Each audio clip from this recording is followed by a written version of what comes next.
우리 예수님 믿는 사람에게는 분명하고도 확실하게 믿어야 될 사건들이 있습니다. 이게 뭐냐? 첫째는 하나님이 계시다는 것, 또 하나님이 독생자의 아들을 마리아를 통해, 동정녀 마리아를 통해 보내주셨다는 것, 또 그분이 우리의 모든 죄악과 인류의 모든 저주를 짊어지시고 십자가에서 고통을 받으셨다는 것, 또 그분이 죽은 지 사흘 만에 부활하셨던 사실 우리가 믿어야 합니다. 이게 믿어지지 않는다면 모든 신앙은 물거품이 되어버리고 마는 겁니다. 또 한 가지 분명한 것은 다시 오시마 약속하신 재림의 예수 그리스도를 믿는 믿음이 먼저 우리 마음속에 깔려 있어야 그 뒤에 모든 문제가 해결받아지는 거예요. 다시 이 말은 여러분들이 무엇을 하더라도 어디 있더라도 꼭 가슴 속에 각인되어야 될 사실인데, 하나님이 계시다는 것, 또 하나님이 마리아를 통해서, 동정녀 마리아를 통해서 예수 그리스도를 독생자로 나를 위해 보내주셨다는 것, 그분이 나의 죄와 모든 저주를 짊어지시고 십자가에 죽으셨다는 것, 또 사망 권세를 이기시고 모든 세상을 담대하게 다 이루시고 사흘 만에 다시 부활하신 그 주님, 다시 오시마 약속하신 주님을 믿는 믿음이 여러분 속에 깔려 있어야 돼요. 이게 기본 신앙입니다. 예수 그리스도는 부활하셨습니다. 사망 권세를 깨뜨리시고 다시 사셨습니다. 예수님께서 나는 부활이요 생명이라고 하는 말씀을 하시고 십자가에 돌아가신 뒤에 사흘 만에 부활하셨습니다. 그런데 여러분, 중요한 사건이 있습니다. 예수님께서 평소에 수없이 부활에 대해서 말씀을 했지만 그 말씀을 믿고 기다린 사람은 없었다는 거지요. 옛날의 이야기가 아닙니다. 오늘 우리들이 주님의 부활에 대해서 얼마나 믿고 있느냐, 또 이렇게 주의 종이 정말 외치고 있어도 그걸 가슴으로 믿음으로 받아들이고 있는 사람이 얼마나 되느냐 하는 것은 참으로 중요하다. 여러분, 예수 부활에 대해서 들은 사람도 있었습니다. 또 예수님께서 부활하셨더라 제자들도 들었습니다. 그 중에 도마라고 하는 사람도 들었습니다. 이제 부활에 대해서 듣고 믿는 사람이 생기기 시작했습니다. 이것 때문에 우리 기독교의 역사가 지금도 연장되어 가고 있다는 사실을 말씀드릴 수가 있습니다. 독일의 어떤 신학자는 이런 얘기를 했어요. 부활절 신앙과 부활신앙은 다르다는 겁니다. 부활절 신앙은 부활절기에 맞춰서 아름답게 꽃을 놓고 삭개랑을 나누고 새벽 기도회에 나가서 하는 이런 격식에 따라 절기에 따라 하는 이런 예배들은 부활절 신앙이라 이렇게 말합니다. 또 부활신앙은 이거와는 관계없이 내가 정말 부활에 동참하는 그런 신앙을 말하고 있습니다. 사랑하고 존경하는 여러분, 여러분과 나는 부활절 신앙이 아니라 부활신앙을 가져야 되겠다, 이렇게 말씀드리고 싶습니다. 여러분, 부활신앙은요, 부활하신 주님을 만나고 믿어지고 증거하는 사람입니다. 예, 저는 오늘 제목도 부활하신 예수님을 만나자, 이런 제목을 정하게 됐는데, 예수님께서 인간에게 불행이 뭡니까? 믿어지지 않는 거예요. 저는 목사예요. 늘 설교하는 목사인데 이렇게 설교하면서 한쪽 구석에는 저분들이 이것을 믿음으로 받아들일까? 정말 여기 있는 분들 중에 몇 사람이나 이 말을 믿을까? 이런 생각을 할 때도 있습니다. 여러분, 믿지 않는다고 하는 것은 사회적으로도 가정적으로도 얼마나 큰 문제가 되는지 몰라요. 대통령을 국민이 믿지 아니하면 국가가 어지럽게 되고, 대통령이 국민을 믿지 아니하면 올바른 정치를 펴나갈 수가 없죠. 아버지가 아들을 사랑하고 엄마가 아들을 사랑해도 아들이 그 사랑이 믿어지지 않는다고 하면 큰 문제가 됩니다. 그렇습니다. 사랑하는 여러분, 그렇습니다. 아무리 사랑한다고 해도 그 사랑을 믿음으로 받아들일 수 있어야 된다는 거죠. 오늘 제가 여러분에게 분명하고도 똑똑하게 알려드리고 싶은 것은 예수 그리스도의 부활은 전설이 아니라는 겁니다. 누가 지어낸 얘기도 아니고요, 흘러간 얘기도 아니고요, 이것은 엄연한 역사적인 사실입니다. 왜냐고요? 여러분, 만일에 역사적인 사실이 아니라면 세계 어느 국가도 부활을 인정하지 않는 국가가 없습니다. 역사적인 사실이 아니라면 부활절은 아무것도 아니라는 거지요. 여러분, 오늘 우리가 부활절 예배와 깊은 관계를 가지고 하나님께 예배 드려야 할 것은 우리 마음속에 부활이 믿어져야 된다는 거예요. 저는 그렇게 말하고 싶어요. 여러분이 부활을 믿으면 틀림없이 여러분은 다시 부활하게 될 것이고, 여러분이 부활을 믿지 아니하면 부활은 여러분과 관계가 없는 것이 됩니다. 오늘 24장 13절 이하를 보면 예수님께서 부활하셨던 날에 두 제자가 믿지 않고 자기 고향으로 내려갑니다. 예수님이 부활하셨단다, 예수님을 부활하신 것을 봤단다. 이래도 이 제자들은 자기들이 보지 못했기 때문에 믿지 않는 거예요. 여러분, 듣는 것과 보는 것은 엄청난 차이가 있다는 거지요. 이론과 체험은 많은 차이가 있다는 거지요. 성지순례를 다녀오지 못한 사람은 우리가 이론 가지고 말하지만, 성지순례를 다녀온 사람들은 내가 봤다, 내가 보니까 이렇더라 하고 확실히 증거하는 모습도 볼 수가 있습니다. 여러분, 바로 이 부활을 이 엠마오로 내려가다가 부활의 주님을 만났습니다. 그 엠마오로 내려가던 제자들이 누굽니까? 옛날에 그 두 사람이 아니라 바로 나와 여러분들은 아닙니까? 부활 얘기를 해도 믿지 아니하고, 하나님이 복을 주신다고 해도 믿지 아니하고, 하나님이 예수님이 다시 재림한다고 해도 믿지 아니하고, 그냥 교회만 다니는 그런 사람은 아닌가 한번 생각해 보면서, 과연 부활하신 주님을 만난 사람은 어떻게 되는가, 오늘 몇 가지만 간단하게 요약해 보려고 합니다. 첫째로, 부활하신 예수님을 만나면 눈이 밝아진다고 했습니다. 31절에는 처음에는 예수와 동행하면서도 눈이 가리워져서 그인 줄 알지 못하였다고 했습니다. 여러분, 눈이 열려야 보입니다. 영안이 열려야 돼요. 눈은 두 가지, 육신의 눈이 있고 영안이 있는데, 육신의 눈은 세상을 보는 눈이고 영안의 눈은 영적인 것을 말합니다.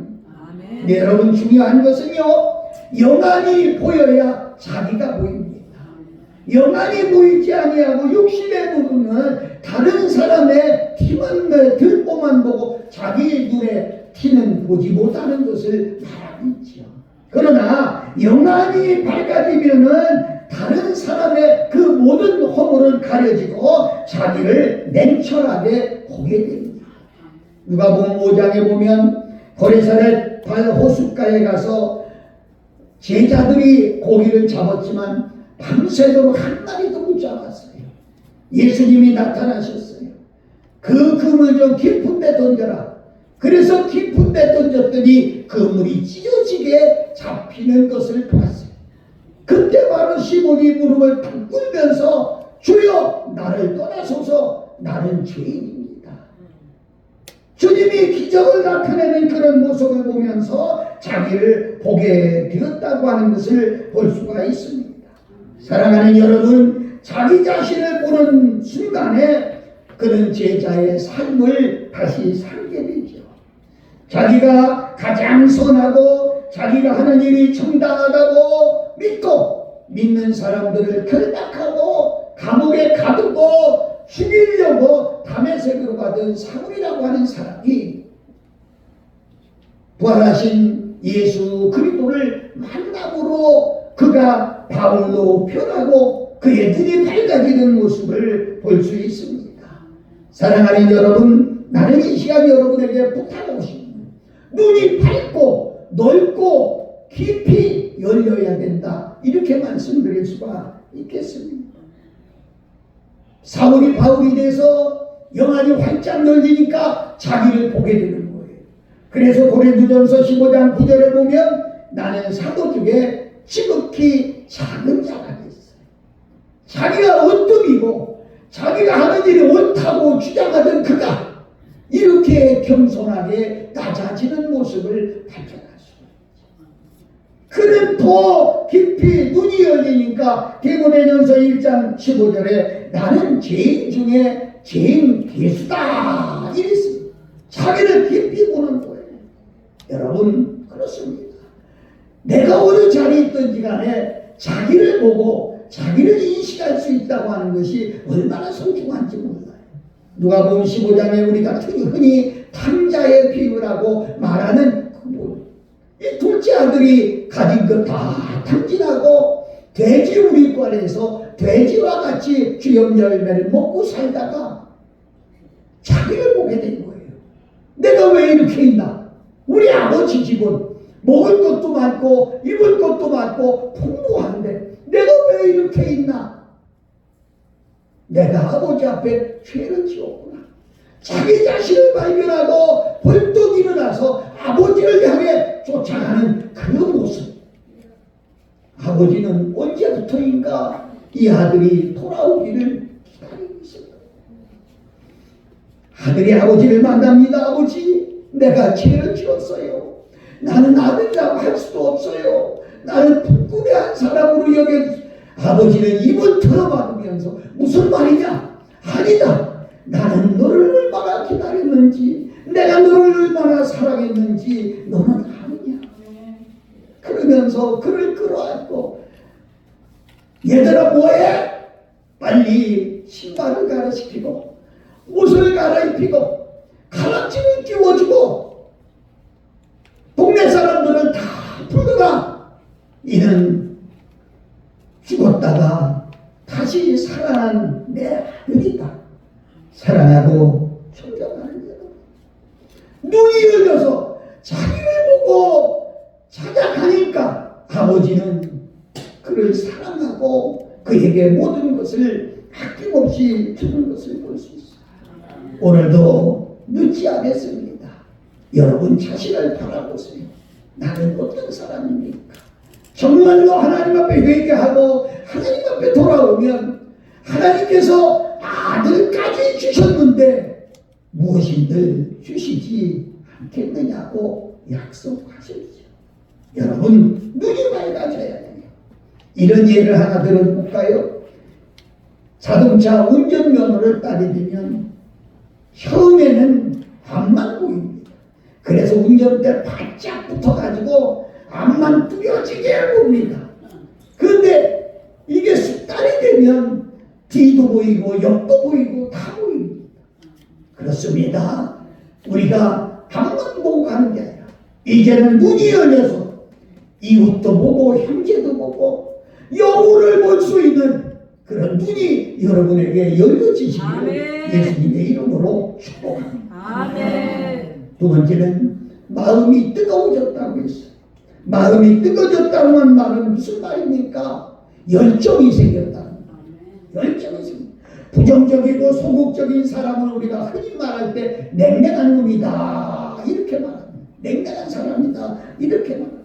그런데 엠마오로 내려가던 제자들은 마음이 의심과 부정 덩어리였어요. 예수님을 3년이나 따라다녔지만 그런 믿음이 없었어요. 이런 사람이 부활하신 예수님을 만나고 그 예수님의 영향을 받으니 마음이 뜨거워졌다는, 열정이 생겼다만. 저는 어떤 책을 읽다가 봤어요. 위대한 사람들의 공통점이 있는데 네 가지가 있더라고요. 첫째는 재능이더라고요. 모르면 못하는 거예요. 알아야 할 수 있다. 이렇게 말해요. 두 번째는 연습이더라고요. 어떤 직종에 달인이 되기 위해서는 적어도 10년 이상은 그 직종에서 일해야 된다. 어떤 철공 예술자가 손가락이 2개가 없어요. 그래서 아이고 장로님 손가락이 어떻게 2개씩이나 없네요 그랬더니 손가락 2-3개는 잘라져야 기술자가 돼요. 이러더라고요. 예. 이런 분야가 필요하다는 거지요.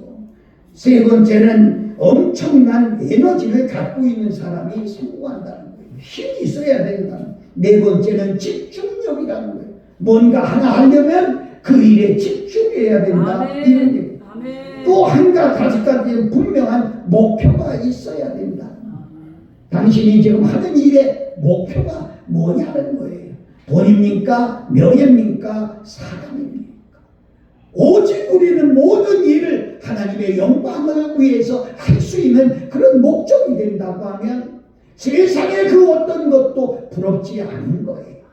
그래서 바울은요, 자기가 가지고 있던 모든 것을 내려놓을 수 있는 귀한 조건은요, 내게 그리스도를 존귀케 하기 위함이라 이렇게 설명해 주고 있는 것을 볼 수가 있습니다. 사랑하는 여러분, 나는 다시 한번 여러분에게 말씀드립니다. 우리 부활하신 예수님이 우리에게 담대하라, 내가 세상을 이기었노라고 말씀했습니다. 아멘.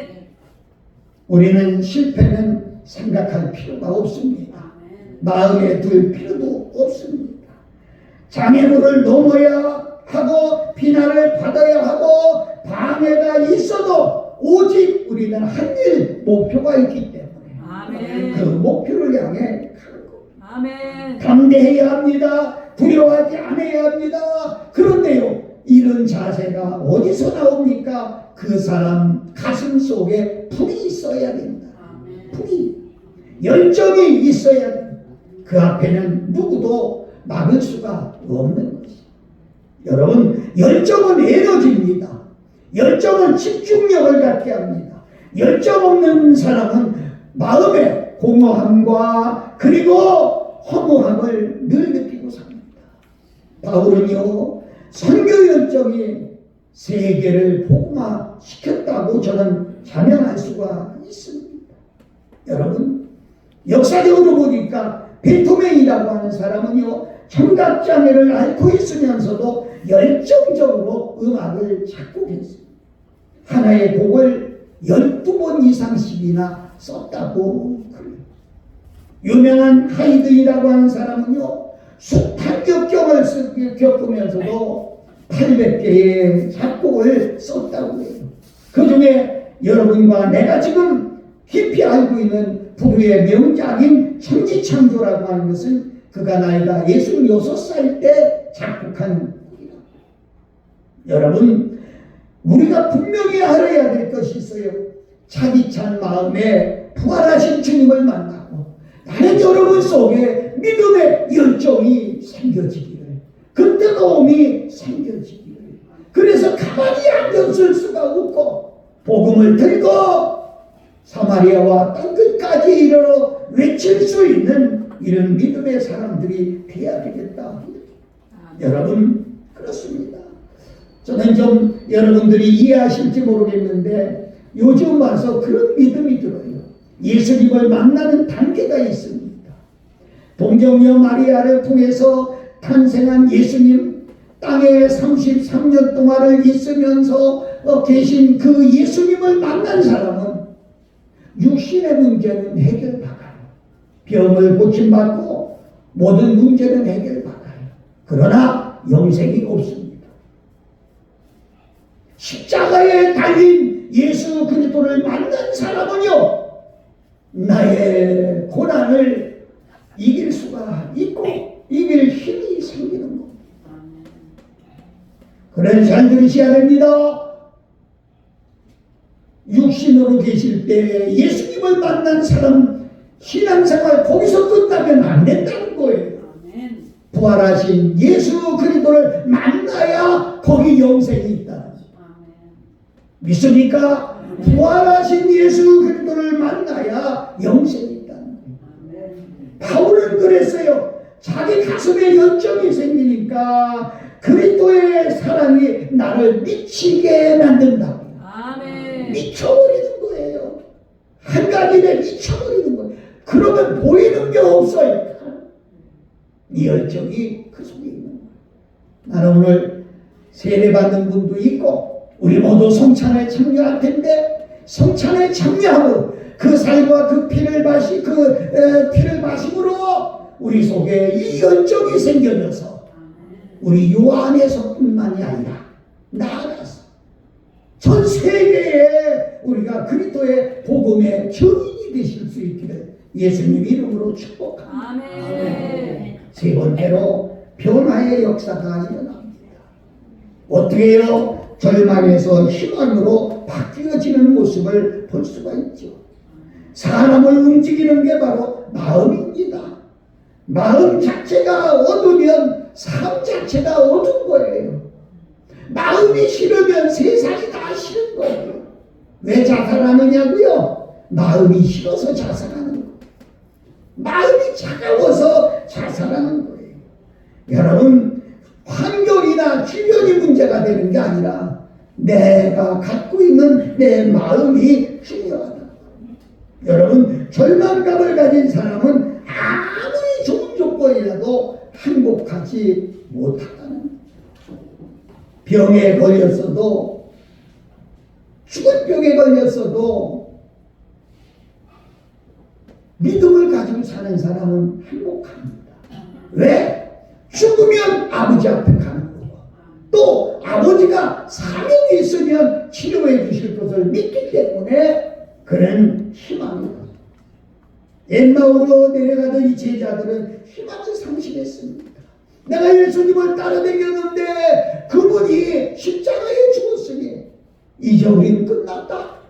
소망이 없다. 희망이 없다. 그렇게 내려갔어요. 여러분, 두 팔 충들어지고 어깨가 충들어지고 한숨 쉬며 내려가던 그들에게 우리 주님이 찾아가서 만나주셨어요.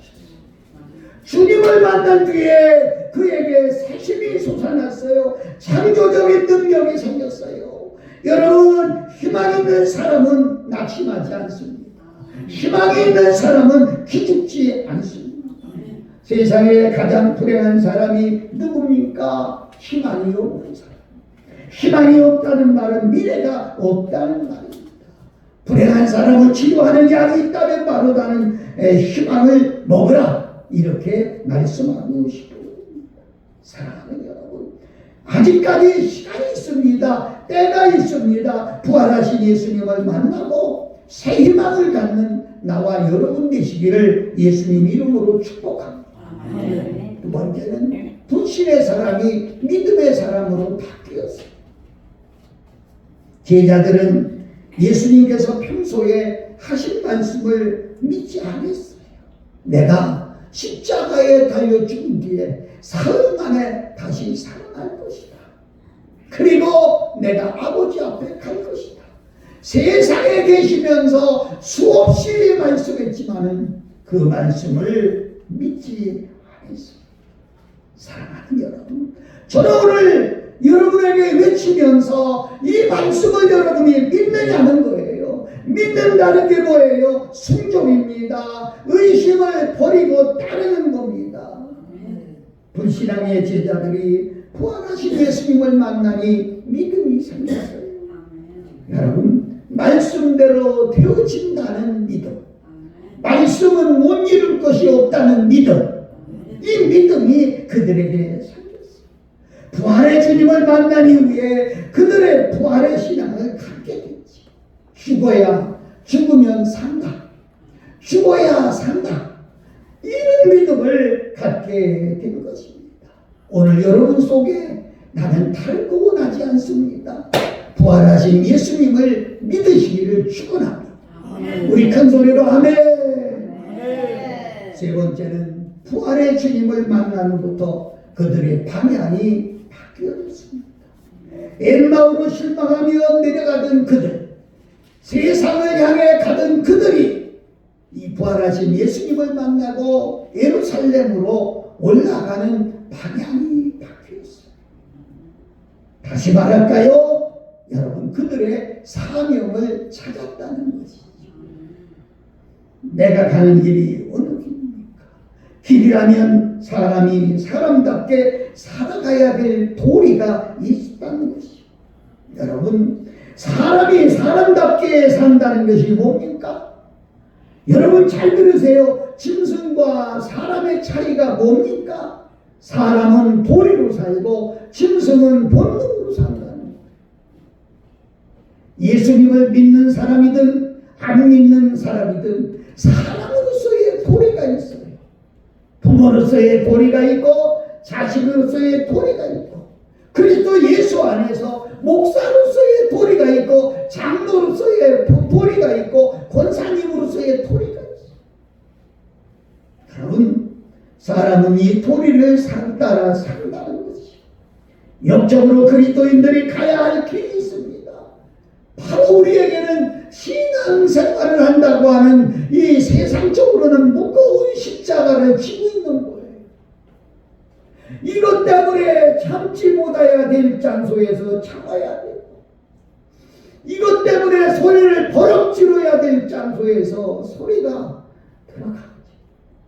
화를 내고 주먹이 벌떡 쥐어지지만 이것 때문에 주먹을 내려오는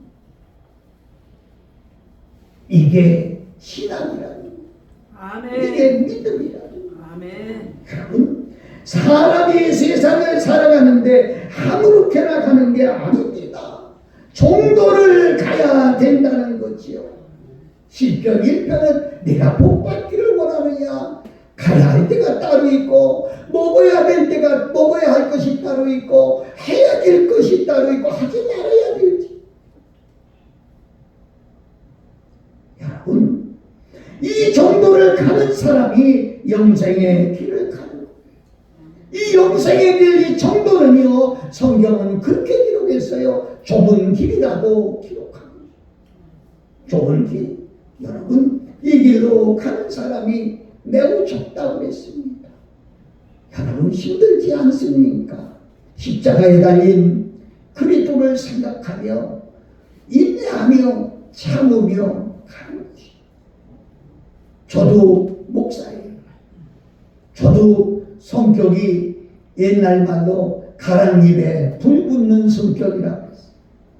성질이 나서 못 참을 때가 얼마나 많은지 몰라요. 그런데 신앙이라는 것 때문에 내 안에 계신 예수님 때문에 참는 거예요. 불의를 보고 참지 못하던 사람이 참는 거예요. 성질이 나지만은 참는 거예요. 이게 부활하신 예수님을 만난 사람. 아멘. 나는 여러분 부활하신 예수님을 만나서 여러분의 그 불같은 성격이 죽어졌으면 좋겠고, 아멘. 부활하신 예수님을 만나서 여러분의 그 오만한 그런 모든 생각들이 죽어졌으면 좋겠고, 부활하신 예수님을 만나서 내가 몸까지 너희를 위해 주었는데 라고 하는 것을 생각하며 희생의 믿음이 여러분 속에 생겨지기를 바라는 것입니다. 아멘. 넓은 길은 다 가는 길입니다. 그 길로 가지 마세요. 그 길의 끝은 멸망입니다.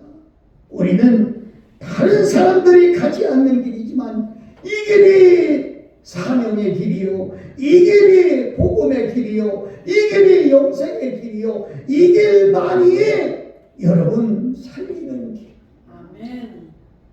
예루살렘으로 가는 길입니다. 이 길이 사명자의 길입니다. 육신을 위해 살려고 하던 길이 사명을 위해 사는 길로 바뀌었습니다. 부활의 주님을 만나세요. 그래서 이제는 우리는 변화받아 다른 삶이 이루어져야 되겠습니다. 예수 그리스도는 분명히 부활하셨습니다. 그분을 만나서 영안이 밝아질 거예요. 그리고 마음이 뜨거워질 거예요. 그분을 만나세요. 그런데 삶의 변화가 올 거예요. 제가 이렇게 말씀을 드렸는데도 여러분의 삶에 변화가 오지 않는다고 하면 대단히 죄송해요. 그 부활하신 주님은 내 곁을 스쳐갔을 뿐이지 가슴에 들어오지 않았다.